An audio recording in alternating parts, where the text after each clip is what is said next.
Había una respuesta que todos conocían, y durante 500 años nadie tuvo razones suficientes para dudarla. La historia oficial del origen inca es una de las más repetidas de América. Aparece en los libros escolares de Perú, de Bolivia, de Ecuador. Se enseña en universidades, se menciona en museos, se reproduce en documentales de divulgación que millones de personas vieron sin cuestionarla. La versión más extendida dice que los incas surgieron en la región del Cusco, en los Andes del sur del Perú, y que desde allí construyeron el mayor imperio que el continente americano haya conocido antes de la llegada europea.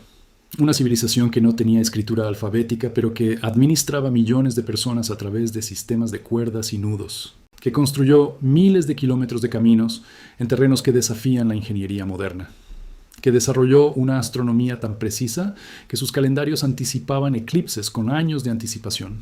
Todo eso es históricamente sólido, no está en disputa. El problema no estaba en lo que se sabía del imperio inca, estaba en algo que siempre estuvo antes, en el origen, en la pregunta de dónde venían realmente las personas que fundaron ese imperio, quiénes eran sus ancestros directos, y qué relación tenían con las civilizaciones que existieron en los Andes miles de años antes que ellos. Esa pregunta tuvo durante siglos una respuesta que funcionaba, que era narrativamente coherente y que ningún instrumento disponible podía contradecir. Y esa es exactamente la clase de respuesta que más tiempo tarda en ser revisada. Para entender por qué esa versión se mantuvo tan estable durante tanto tiempo, hay que ir al momento en que se fabricó. Cuando los conquistadores españoles llegaron al Perú en 1532, encontraron un imperio en plena crisis interna. La guerra civil entre los hijos de Huayna Cápac había fracturado la estructura política, pero lo que los cronistas españoles encontraron aún más difícil de procesar no era esa crisis, era la antigüedad. ¿De dónde venía toda esa arquitectura monumental? ¿Quién había construido Tiwanaku, la ciudad de piedra colosal cerca del lago Titicaca, que ya estaba en ruinas cuando los propios incas llegaron al poder? ¿Qué relación tenía ese pasado con el presente que los españoles estaban conquistando? Los cronistas registraron lo que los propios incas contaban sobre sí mismos. Y los incas tenían dos grandes tradiciones sobre su propio origen. La primera hablaba de Manco Cápac y Mama Ocllo, hijos del sol, emergiendo de las aguas del lago Titicaca y marchando hacia el norte hasta fundar el Cusco. La segunda situaba el origen en Pacaritambo, un lugar al sur del Cusco, donde 4 parejas de hermanos salieron de 3 cuevas al mundo y tras una larga peregrinación fundaron la ciudad sagrada. 2 relatos distintos, 2 geografías distintas, 2 versiones del mismo misterio. Los cronistas no resolvieron la contradicción, la registraron, y durante siglos lo que sobrevivió en los libros de historia fue una síntesis simplificada de ambas tradiciones, presentada como mito fundacional, como la manera en que un pueblo explica su propio nacimiento cuando todavía no tiene arqueología que lo respalde. Eso se convirtió en la respuesta oficial. Los incas surgieron del Cusco. Su origen era una leyenda. Su historia documentable comenzaba con el primer gobernante verificable, Pachacútec, en el siglo XV. Todo lo anterior era territorio del mito. Esa respuesta no era falsa, pero era incompleta de una manera que nadie podía ver todavía. El primer problema serio con esa versión no llegó de un laboratorio. Llegó de las excavaciones. Desde mediados del siglo XX, los arqueólogos comenzaron a encontrar evidencia de ocupación humana continua en la cuenca del Cusco que se remontaba miles de años antes del primer inca registrado. No un campamento temporal, no una presencia aislada. Patrones de asentamiento, estilos cerámicos, estructuras que mostraban una evolución cultural ininterrumpida que enlazaba a los incas con poblaciones mucho más antiguas de la misma región. Y más al sur, en la cuenca del lago Titicaca, los hallazgos eran aún más perturbadores. Tiwanaku, una civilización que había alcanzado su apogeo entre el año 500 y el año 1000 de nuestra era, siglos antes del imperio inca, había dejado rastros reconocibles de influencia en cerámica, arquitectura y organización social que reaparecían en la cultura inca posterior. La arqueología empezaba a sugerir algo que la historia oficial no decía con claridad, que los incas no surgieron de la nada, que no eran el punto de partida sino el punto de llegada de miles de años de desarrollo cultural andino. Pero la arqueología tiene límites, puede establecer continuidades estilísticas, puede fechar materiales. No puede responder la pregunta más difícil. ¿Quiénes eran biológicamente las personas que construyeron esas civilizaciones? ¿Cuánta continuidad real existía entre Tiwanaku, las culturas intermedias y los incas? ¿Las tradiciones orales sobre el Titicaca como lugar de origen eran solo un mito poético? ¿O reflejaban una memoria real de migración ancestral? Esa pregunta estuvo sin respuesta posible durante décadas enteras, hasta que la biología molecular llegó a los Andes. El ADN antiguo es una disciplina que cambió por completo lo que significa estudiar el pasado humano. La técnica consiste en extraer material genético de restos óseos o dentales de individuos que murieron hace siglos o milenios, secuenciar ese material con herramientas de alta resolución y compararlo con el ADN de poblaciones modernas y de otros individuos antiguos. No es una técnica sencilla. El ADN se degrada con el tiempo. El clima húmedo de los Andes lo destruye más rápido que el frío seco de otras regiones. Durante años, los intentos de extraer ADN antiguo de restos andinos produjeron resultados fragmentados e inconsistentes, pero la tecnología siguió avanzando. En 2018, un equipo de investigadores de Perú, Brasil y Bolivia publicó en la revista Molecular Genetics and Genomics el primer estudio genético enfocado específicamente en los descendientes contemporáneos de la familia imperial inca. Los científicos Ricardo Fujita y José Sandoval, de la Universidad San Martín de Porres, junto a sus colaboradores, construyeron un banco de datos con muestras de ADN de más de 3.000 nativos de Perú, Bolivia y Ecuador, y compararon la información genética de familias del Cusco, cuyos linajes paternos estaban documentados en archivos coloniales desde 1570, con poblaciones cercanas al lago Titicaca y a Pacaritambo. El resultado fue tan claro que resulta difícil entender por qué no reemplazó de inmediato la versión que los libros contaban. Luego de 3 años de seguimiento de las huellas genéticas de los descendientes, los investigadores confirmaron que las 2 leyendas que narraban el origen de la civilización incaica estaban relacionadas entre sí. No eran relatos contradictorios, eran capítulos distintos de la misma historia real. Como declaró el científico José Sandoval, la evidencia genética sugería que probablemente del altiplano, la región de Puno, cerca del Titicaca, salió una migración inicial que se estableció en Pacaritambo durante algunas décadas, para luego dirigirse al Cusco y fundar el Tahuantinsuyo. No era una conexión marginal, no era una similitud difusa, era una señal genética lo suficientemente sólida como para sugerir que las personas que construyeron el mayor imperio precolombino de América no habían surgido espontáneamente en el Cusco, sino que tenían raíces ancestrales en la misma geografía que la leyenda más antigua había señalado durante siglos.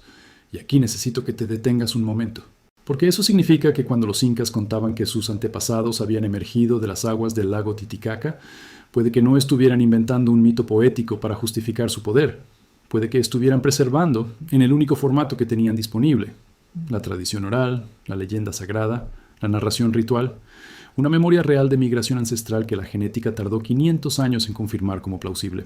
¿Crees que las leyendas de origen de los pueblos antiguos son mitos inventados para legitimar el poder? ¿O son memorias reales de eventos históricos disfrazadas de historia sagrada?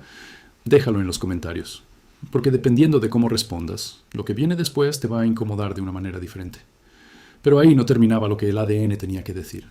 2 años después, en 2020, un equipo internacional de científicos de 8 países, entre ellos Perú, Bolivia, Argentina y Chile, publicó el primer gran mapa genómico de las civilizaciones andinas antiguas.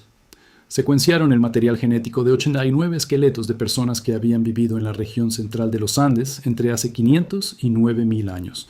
El análisis incluyó, por primera vez, el genoma de civilizaciones de las que hasta ese momento no existía ninguna información genética: la Moche, la Nazca, la Wari, la Tiwanaku y la Inca. Lo que ese mapa reveló no fue una línea recta, fue una red. Los Andes no fueron un territorio donde una sola población se desarrolló de forma lineal hasta convertirse en los incas. Fueron un territorio de migraciones superpuestas, de poblaciones que llegaron en distintas oleadas, de mezclas entre grupos con historias genéticas diferentes, de continuidades interrumpidas por colapsos climáticos y reorganizaciones políticas que los libros de historia mencionaban como eventos separados, sin ver su conexión profunda. El mapa genómico mostraba que las poblaciones del período Tiwanaku y las poblaciones del período Inca compartían corrientes ancestrales que no estaban presentes, en la misma proporción, en grupos contemporáneos de otras regiones andinas. Eso no demuestra que los incas fueran descendientes directos de Tiwanaku, en el sentido de un linaje continuo y sin mezclas. La genética poblacional es más matizada que eso, pero establece que existía una conexión ancestral real que la arqueología cultural había sugerido durante décadas sin poder verificar. Una conexión que las leyendas incas habían señalado durante siglos sin que nadie tuviera herramientas para tomárselas en serio como datos históricos. Y lo que encontraron después fue aún más incómodo. Las crónicas coloniales presentaban a la élite inca como un grupo relativamente homogéneo, de origen cusqueño puro, definido por una línea de descendencia directa del sol. Esa imagen de pureza dinástica era conveniente para los propios incas, que la usaban para legitimar su autoridad sobre los territorios conquistados, y para los cronistas españoles que necesitaban un relato coherente para administrar lo que habían tomado por la fuerza. Una élite con un origen claro y único era más fácil de reemplazar, de subordinar, de reescribir. Pero el ADN antiguo no negocia con la conveniencia política. Los análisis genéticos de individuos enterrados en contextos funerarios de alto estatus, asociados al período inca, mostraron una diversidad que el relato oficial no contemplaba. Una diversidad que apuntaba a que el grupo gobernante del Tahuantinsuyo incorporaba linajes de distintas regiones andinas, probablemente a través de alianzas matrimoniales estratégicas y de la práctica conocida como mitimaes, el traslado forzado de poblaciones enteras que el Estado inca usaba para consolidar su control sobre territorios recién incorporados al imperio. La élite inca no era genéticamente homogénea. Era el resultado de siglos de fusiones políticas y biológicas que la versión oficial había borrado en nombre de la coherencia narrativa. El modelo que se enseñó en los colegios durante generaciones describía a los incas como un pueblo surgido casi espontáneamente en el Cusco, portador de una identidad clara y estable desde sus orígenes. Ese modelo no era una mentira deliberada. Era el resultado de aplicar las únicas herramientas disponibles, las crónicas coloniales, la arqueología superficial, la lingüística comparada, a un sistema demasiado complejo para caber en ellas. El problema no fue el error inicial. Fue que ese error se convirtió en consenso antes de que hubiera forma de verificarlo, y que el consenso se convirtió en manual antes de que alguien tuviera las herramientas para hacer la pregunta correcta. Hay un tercer elemento que ninguna versión popular de esta historia menciona. Tiene que ver con el colapso. Los incas no construyeron su imperio en el vacío. Construyeron sobre las ruinas de civilizaciones que habían alcanzado niveles comparables de organización y luego desaparecido por razones que todavía debatimos. Tiwanaku se desintegró alrededor del año 1000 de nuestra era, probablemente a causa de una megasequía prolongada que destruyó los sistemas agrícolas elevados, los llamados camellones, que sostenían a su población en las orillas del lago.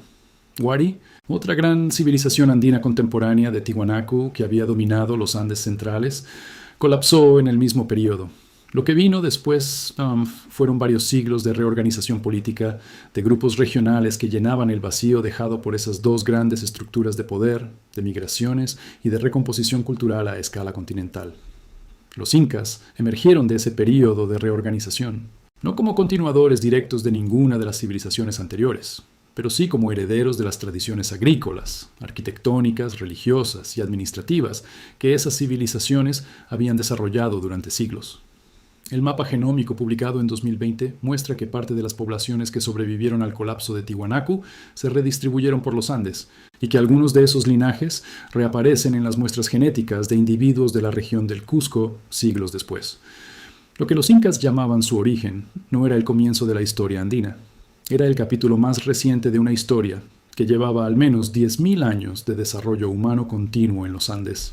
Y las leyendas que preservaron ese origen, el Titicaca, Pacaritambo, los hijos del sol, las cuevas de la creación, no eran solo metáforas religiosas, eran la forma en que una civilización sin escritura alfabética mantenía viva la memoria de procesos que la genética ahora puede rastrear en los huesos. Lo que la genética de ADN antiguo está haciendo con la historia inca es exactamente lo que la genómica moderna hizo con la biología en el siglo XXI. Revelar las capas que el modelo simplificado no tenía manera de ver, confirmar que lo que parecía un mito tenía coordenadas reales, mostrar que la versión que durante generaciones se enseñó como completa era, en el mejor de los casos, el 2% de una historia mucho más antigua, más compleja y más conectada. El conocimiento no fue suprimido, todavía no existía, y eso es precisamente lo que hace más incómoda la conclusión. Si la versión que se enseñó durante generaciones no era incorrecta por deshonestidad, sino por el límite de las herramientas disponibles, entonces la pregunta que queda no es solo sobre los incas, es sobre cómo funciona el conocimiento histórico en general. Es sobre cuántas otras certezas que hoy se enseñan como hechos definitivos están esperando una tecnología que todavía no existe para ser revisadas. Es sobre la distancia entre lo que sabemos y lo que creemos saber, que en historia es casi siempre mayor de lo que cualquier libro de texto sugiere. Los incas construyeron Machu Picchu a más de 2.400 metros de altitud, con bloques de piedra encajados con tanta precisión que ni una hoja de papel puede pasar entre ellos, sin rueda, sin hierro, sin escritura alfabética. Lo hicieron movilizando a cientos de miles de personas a través del sistema de trabajo colectivo llamado MITA, que no tenía equivalente exacto en ninguna otra civilización del mundo conocido en ese momento. Eso está documentado. Eso no está en disputa. Pero el origen de las personas que diseñaron ese sistema, que heredaron los conocimientos que lo hicieron posible, que construyeron sobre las bases de civilizaciones anteriores que el colapso había interrumpido pero no borrado. Esa parte de la historia tuvo durante 500 años solo versiones aproximadas. Lo que la genética reveló en la última década no cierra ese capítulo. Lo abre. Confirma que las leyendas del Titicaca no eran solo poesía sagrada. Establece conexiones entre el Tahuantinsuyo y civilizaciones que lo precedieron por siglos. Muestra que la élite inca era genéticamente más diversa de lo que las crónicas coloniales habían querido reconocer. Y deja abierta una pregunta que los próximos años de investigación seguirán respondiendo. ¿Cuántas otras memorias orales de pueblos sin escritura están guardando, en el único formato que tenían disponible, datos precisos sobre movimientos humanos reales que la ciencia moderna todavía está aprendiendo a leer? La historia que se enseñó sobre los incas no era la historia completa. Era la versión que cabía en las herramientas de cada época. Y cada vez que una nueva herramienta llega, la historia no se destruye. Se hace más grande, más antigua, más conectada de lo que cualquier versión simple podía sugerir. Los incas siempre supieron de dónde venían, lo guardaron en sus leyendas, lo cantaron en sus rituales, lo tejieron en sus quipus. El problema no era que ellos no lo supieran. El problema era que nosotros todavía no teníamos forma de escucharlos. Si esto cambió la manera en que entendías a los incas, hay otra civilización andina que desapareció siglos antes de ellos, y cuyo colapso todavía no tiene una explicación completa. Esa historia está en el siguiente video.